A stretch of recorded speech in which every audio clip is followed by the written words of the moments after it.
नमस्कार बच्चों, मैं डॉक्टर सीमा श्रीवास्तव।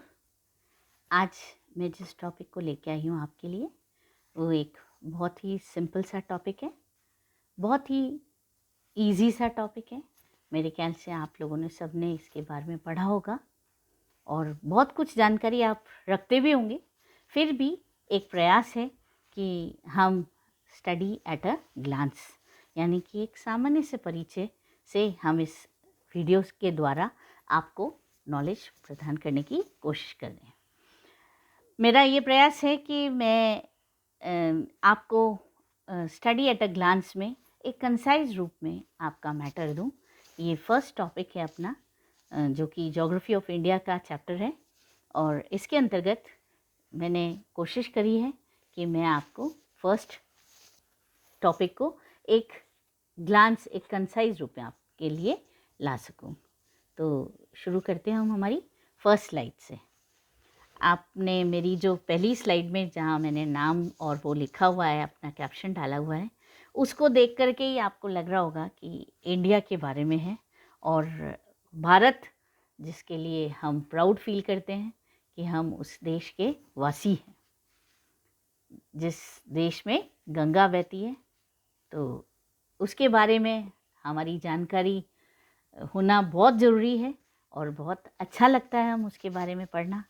तो बच्चों शुरू करते हैं अपना चैप्टर, भारत एक सामान्य सा परिचय, जो कि भारत एक दृष्टि में। बच्चों, भारत हमारे देश का नाम आपको पता है कैसे इसका नाम पड़ा। इसके बाद में आप देखिए स्लाइड में आगे है अन्य नाम, जिनमें आर्यवर्त, जम्बूद्वीप, भारतवर्ष, हिंदुस्तान, इंडिया आता है। तो इसमें आप देखिए कि ये नाम कैसे पड़े। बच्चों, मैं आपको बता दूं कि भारत की जो सभ्यता और संस्कृति है वो उतनी पुरानी है जितनी हमारी मानव की उत्पत्ति हुई थी। भारत की जो विशालता है एवं 3 समुद्र और से जो समुद्र से घिरा होने के कारण इसे उपमहाद्वीप की संज्ञा दी जाती है, जिसे हम इंग्लिश में पेनिनसुलर इंडिया के नाम से भी जानते हैं, क्योंकि एक प्रायद्वीपीय भाग है, ये उपमहाद्वीप का भाग है। सॉरी, इसका जो प्राचीन नाम था वो आर्यव्रत था। राजा भरत के नाम पर इसका नाम भारतवर्ष पड़ा।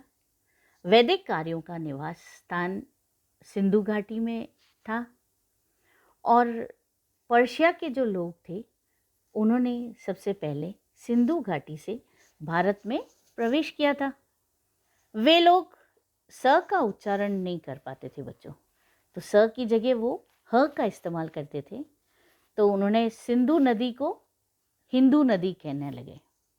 इसी आधार पर इस देश को हिंदुस्तान का नाम दिया गया। ये लोग सिंधु का नाम बदलकर हिंदू यहाँ के निवासियों के लिए भी यूज़ करने लगे। जैन पौराणिक कथाओं के अनुसार हिंदू और बौद्ध ग्रंथों में भारत हेतु जम्बूद्वीप का प्रयोग किया गया था, है ना। आपने पुराने अपने ग्रंथों में सुना होगा इस नाम को। भारत के लिए जो प्रयुक्त इंडिया शब्द है उसकी उत्पत्ति जनरली ग्रीक भाषा के इंडोस से हुई है। यूनानियों ने सिंधु को इंडस तथा इस देश को इंडिया कहा। जेम्स अलेक्जेंडर ने अपने विवरण में हिंदू का ह हटाकर देश को इंदु, आई का इस्तेमाल किया, इंदु नाम से संबोधित किया।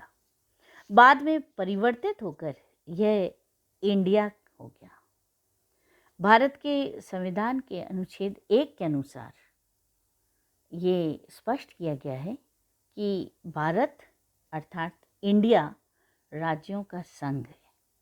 उनका कहने का मतलब है कि India, that Bharat shall be a union of states, पूरे यूनियन ऑफ स्टेट्स होगा। जैसे आपने आज सुनते ही होंगे आप, संयुक्त राज्य अमेरिका है, कंप्लीट यूनियन ऑफ स्टेट्स। अब अगर अपन इसकी भौगोलिक स्थिति के बारे में जानें तो भौगोलिक स्थिति उत्तरी गोलार्ध में अवस्थित। मेरे ख्याल से मेरे सब बच्चे अच्छी तरह से जानते हैं कि उत्तरी गोलार्ध में भारत की स्थिति उत्तरी पूर्वी गोलार्ध में 8 डिग्री 4 मिनट से 37 डिग्री 6 डिग्री उत्तरी अक्षांश तथा 68 डिग्री 7 मिनट से 97 डिग्री 25 मिनट्स पूर्वी देशांतर के मध्य स्थित है। अब आप कहोगे कि ये उत्तरी गोलार्ध कैसे? बच्चों, आप जानते ही हो कि हमारा जो पूरा अर्थ है उसको 2 भागों में किसने विभाजित किया हुआ है? इक्वेटर ने, यानी कि भूमध्य रेखा ने। तो जब हम इस को पढ़ते हैं तो हम उत्तरी भाग दोनों तरफ यूज़ करते हैं। आप कहोगे मैडम 8 डिग्री 4 मिनट्स उत्तरी अक्षांश और 37 डिग्री 6 मिनट्स उत्तरी अक्षांश, इधर नीचे भी देशांतरीय विस्तार भी देखिए पूर्वी पूर्वी, जबकि ये तो उत्तरी और दक्षिणी होना चाहिए। नहीं बच्चों, उत्तरी भाग जो है हमारा भूमध्य रेखा ने 2 भागों में विभाजित किया हुआ है पूरे अर्थ को, और जो ऊपर का भाग है वो उत्तरी गोलार्ध कहलाता है और नीचे का भाग दक्षिणी गोलार्ध कहलाता है। अब क्या होता है कि जो उत्तरी भाग है उसको हम और भागों में विभाजित करेंगे तो ईस्ट और वेस्ट यानी पूर्वी और पश्चिमी देशांतर हो जाएगा। तो जो मैक्सिमम भाग है हमारा देश का, हमारे भारत का, वो उत्तरी गोलार्ध में ही है। अगर उसका कुछ भाग साउथ दक्षिणी गोलार्ध में मतलब भूमध्य रेखा को काट करके नीचे की ओर आता तो हम भले दक्षिणी गोलार्ध बोलते, लेकिन नहीं, क्योंकि उत्तरी गोलार्ध में ही स्थित है तो हम इसका पूरा नॉर्दर्न हेमिस्फीयर में ही मानते हैं। भारत का भौगोलिक क्षेत्रफल 32, 87, 263 स्क्वायर किलोमीटर है, जो विश्व के कुल क्षेत्रफल का 2.43% है। और क्षेत्रफल के दृष्टिकोण से भारत रूस, कनाडा, चीन, संयुक्त राज्य अमेरिका, ब्राज़ील व ऑस्ट्रेलिया के बाद 7वें स्थान पर आता है। अगली स्लाइड की तरफ चलते हैं अपन। ये देखिए मानक समय बता रहे हैं ना आपके इसमें, तो 82.5 डिग्री यानी कि ये देखिए 82 डिग्री 30 मिनट पूर्वी देशांतर, ये भारत के लगभग मध्य से होकर गुजरती है। इसी देशांतर के समय को देश का मानक समय स्टैंडर्ड टाइम माना गया है। यह इलाहाबाद के निकट नैनी से होकर गुजरती है, जो कि भारत के 5 राज्यों, कौन कौन से राज्य हैं वो? उत्तर प्रदेश, मध्य प्रदेश, छत्तीसगढ़, ओडिशा और आंध्र प्रदेश से होकर गुजरती है। भारत का समय ग्रीनविच समय से 5 घंटा 30 मिनट आगे चलता है। कर्क रेखा भारत के लगभग मध्य भाग एवं 8 राज्यों से, कौन कौन से राज्य हैं वो? गुजरात, राजस्थान, मध्य प्रदेश, छत्तीसगढ़, झारखंड, पश्चिम बंगाल, त्रिपुरा और मिजोरम से होकर गुजरती है। भारत का जो लगभग अधिकांश क्षेत्र है वो कौन सी जलवायु से कवर्ड है? मानसूनी। जानते ही हैं आप लोग कि हमारा भारत एक मानसूनी देश है, क्योंकि हमारी कृषि, हमारा खान पान, हमारा रहन सहन सब कुछ देखा जाए तो इस मानसून पे ही आधारित है। जैसी वर्षा होगी वैसा ही हमारा कृषि उत्पादन होगा, और जैसा उत्पादन होगा वैसे ही हमारा कंजम्पशन होगा, है कि नहीं? लेकिन कर्क रेखा से इसे लगभग 2 बराबर भागों में उत्तरी भारत, वहाँ का कैसा है क्लाइमेट? शीतोष्ण कटिबंध, उपोष्ण और शीतोष्ण। दक्षिणी भारत का उष्ण कटिबंध, इनमें बांट देती है। भारतीय भूभाग की लंबाई, जैसा कि आपके इसमें स्क्रीन पे भी आ रहा है कि इसका जो विस्तार है, लंबाई चौड़ाई कितनी है बच्चों? 2933 किलोमीटर, और चौड़ाई उत्तर से दक्षिण ये कितनी है? 3214 किलोमीटर। इस प्रकार भारत लगभग चतुष्कोणीय है और भारत का जो प्रायद्वीपीय भाग है वो त्रिभुजाकार है आकृति में, है ना। और ये देखिए ट्रायंगल शेप, ये है ना, आकृति में हिंद महासागर की ओर फैला हुआ है। देखो नीचे यहाँ पर हिंद महासागर। हमें कितना घमंड होता है कि कोई महासागर का नाम हमारे देश, हमारे भारत के नाम पर रखा गया है, तो बड़ी बात है। ये जो हिंद महासागर है ये दो, भारत की वजह से दो शाखाओं में बढ़ जाते हैं, दो बड़े बड़े सागर आ जाते हैं। एक तरफ है अरब सागर और दूसरी तरफ है बंगाल की खाड़ी, बे ऑफ बंगाल, ठीक है ना। हिंद महासागर और उसकी शाखाएं अरब सागर व बंगाल की खाड़ी क्षेत्र में भारत की तटीय सीमा बनाती हैं। इसकी जो स्थलीय सीमा की लंबाई है वो 15,200 किलोमीटर है और मुख्य भूमि की तटीय सीमा की लंबाई 6,100 किलोमीटर है। द्वीपों सहित इसकी कुल तटीय सीमा कितनी है? 7,516.6 किलोमीटर और कुल सीमा जो इसकी आती है वो आती है 22.716.6 किलोमीटर। गुजरात तटीय सीमा सबसे लंबी है गुजरात की, देखा जाए तो, ठीक है। अब भारत का जो दक्षिणतम बिंदु है, ये बहुत इम्पोर्टेंट चीज़ बेटा, इसको इंदिरा पॉइंट है जो ग्रेट निकोबार द्वीप में 6 डिग्री 45 मिनट उत्तरी अक्षांश पर स्थित है। पहले इसका नाम पिग्मेनियन पॉइंट था। यह भूमध्य रेखा से 886 किलोमीटर दूर है।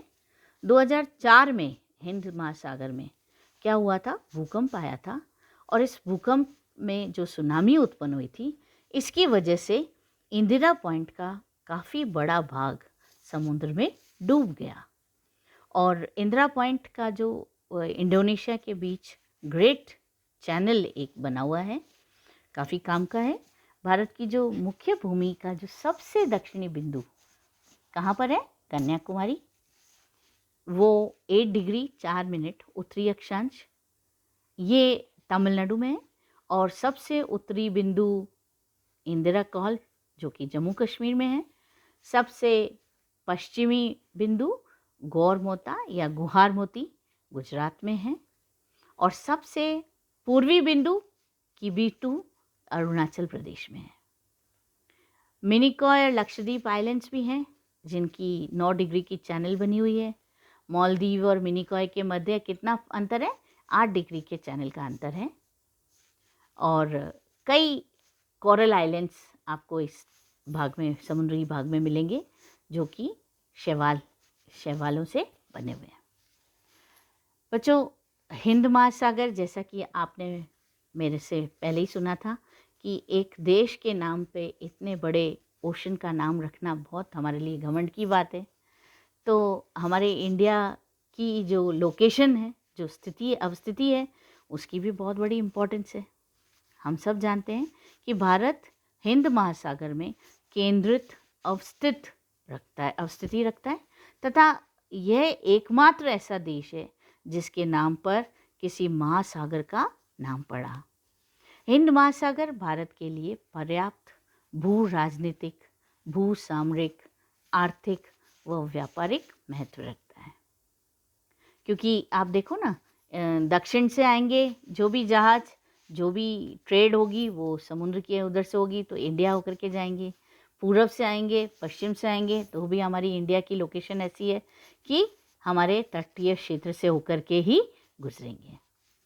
भारत की प्रादेशिक समुद्री सीमा या क्षेत्रीय सागर तटीय आधार रेखा, कोस्टल बेसलाइन जो है वो 12 समुद्री मील, नॉटिकल मील की दूरी का क्षेत्रफल है। भारत को इस क्षेत्र में सभी प्रकार के संसाधनों के दोहन का पूर्ण अधिकार है। जनरली क्या होता है बच्चों, कोई भी देश होता है तो उसके जो समुद्र तट का जो भाग है उसमें 200 नॉटिकल एरियाज, समुद्री जो माप है उसके हिसाब से समुद्री मील के अनुसार उतने क्षेत्र में वो अपना कुछ भी कार्य कर सकता है, चाहे ट्रेड हो या उसका उपयोग कर सकता है। उसके आगे का जो क्षेत्र होता है वो सभी के लिए कॉमन होता है। ठीक है। आधार रेखा वस्तुतः टेढ़े मेढ़े तट को मिलाने वाली कल्पित सीधी रेखा होती है, और जो सागरीय जल को आंतरिक जल कहते हैं, और अवांछित मंडल या संलग्न क्षेत्र जो होता है कंटिजियस जोन कहलाता है। 12 समुद्री मील तथा आधार रेखा से 24 समुद्री मील आगे तक का क्षेत्र है। इस क्षेत्र में भारत को अप्रवासी कानून, पर्यावरणीय स्वच्छता, सीमा शुल्क की वसूली के वित्तीय अधिकार तथा राजकोषीय अधिकार आदि प्राप्त होते हैं। अनन्य आर्थिक क्षेत्र जो एक्सक्लूसिव इकोनॉमिक जोन है, तटीय आधार रेखा से 200 समुद्री मील तक का क्षेत्र होता है। इससे आगे जो होता है भारत को सागरीय जल शक्ति, सागरीय संसाधनों, जीवों का सर्वेक्षण, वैज्ञानिक अनुसंधान एवं प्राकृतिक संसाधनों का दोहन, एक्सप्लॉयटेशन का अधिकार होता है। और क्या होता है कि इस क्षेत्र में उच्च सागर, हाई सी का भी विस्तार होता है, और इसके आगे जो एरिया होता है उसमें दूसरे राष्ट्रों को भी समान अधिकार प्राप्त होता है। नहीं तो मोनोपली चलेगी ना। हम 200 नॉटिकल माइल के अनुसार उसके आगे का एरिया जो होता है वो सभी के लिए कॉमन होता है। भारत देश में बच्चों 28 राज्य, 9 केंद्र शासित प्रदेश हैं, और हमारे निकटतम पड़ोसी राज्य कौन कौन से हैं? पाकिस्तान, अफ़गानिस्तान, चीन, नेपाल, भूटान, म्यांमार और बांग्लादेश। आपको पता है अपनी इंटरनेशनल बाउंड्रीज कौन कौन सी अपने इसको छूती है? मैकमोहन रेखा, मेरे पहले वाले वीडियो में आपने देखा ही था और पढ़ा था। मैकमोहन रेखा है, रेड क्लिफ है और डूरेंट रेखा। ये हमारी जो इंटरनेशनल बाउंड्रीज हैं इन देश को छूती हैं। और नेपाल और भूटान भारत व चीन के मध्य अंतस्थ राज्य हैं। श्रीलंका भी भारत का एक पड़ोसी देश है जो हिंद महासागर में पाक जल संधि द्वारा भारत की मुख्य भूमिका से पृथक है। एडम्स ब्रिज तमिलनाडु एवं श्रीलंका के मध्य स्थित है। पंबन द्वीप भी है, वो भी एडम्स ब्रिज का ही भाग है। और पंबन द्वीप पर ही कौन सा स्थान स्थित है? रामेश्वरम, जो हमारे लिए काफ़ी धार्मिक माना जाता है। एडम्स ब्रिज के उत्तर में पाक की खाड़ी एवं दक्षिण में मन्नार की खाड़ी स्थित है। तो ये तो ज्योग्राफिकल इन्फॉर्मेशन थी। इसके अलावा बच्चों हमारे यहाँ तेल शोधनशालाओं की संख्या कितनी है? 22। और राष्ट्रीय राजमार्गों की संख्या 246। बड़े बंदरगाहों की संख्या कितनी है बच्चों? 13। राष्ट्रीय पशु कौन सा है हमारा? बाघ। राष्ट्रीय विरासत पशु हाथी। राष्ट्रीय पक्षी मोर। राष्ट्रीय वृक्ष बरगद, सबको पता है। राष्ट्रीय पुष्प कमल। आज मेरा मन हो रहा है काश अपन एक जीके का क्लास रखते जिसमें मज़ा आता, हम सब पार्टिसिपेट करते और इंटरेक्ट करते। राष्ट्रीय चिन्ह जो है वो कौन सा है? राष्ट्रीय चिन्ह यस, अशोक स्तंभ। राष्ट्रीय गान जन गण मन। और राष्ट्रीय गीत कौन सा है? राष्ट्रीय गीत वंदे मातरम। हमारी भाषा जो है राजभाषा कहलाती है वो है हिंदी। राष्ट्रीय लिपि देवनागरी। राष्ट्रीय वाक्य कौन सा है? सत्यमेव जयते। राष्ट्रीय ध्वज हमारा तिरंगा, जिसे हम हमारे राष्ट्र पर्व पर हमेशा फहराने में घमंड महसूस करते हैं, गर्व महसूस करते हैं। राष्ट्रीय नदी गंगा। और राष्ट्रीय जलीय जीव कौन सा है? घांगे डॉल्फिन। मेरे ख्याल से बच्चों मैंने आज काफ़ी कंसाइज रूप में आपके लिए जो ये इन्फॉर्मेशन दी है आपके लिए काफ़ी हेल्पफुल होगी। आप इसे पसंद करेंगे, आप इसे समझेंगे।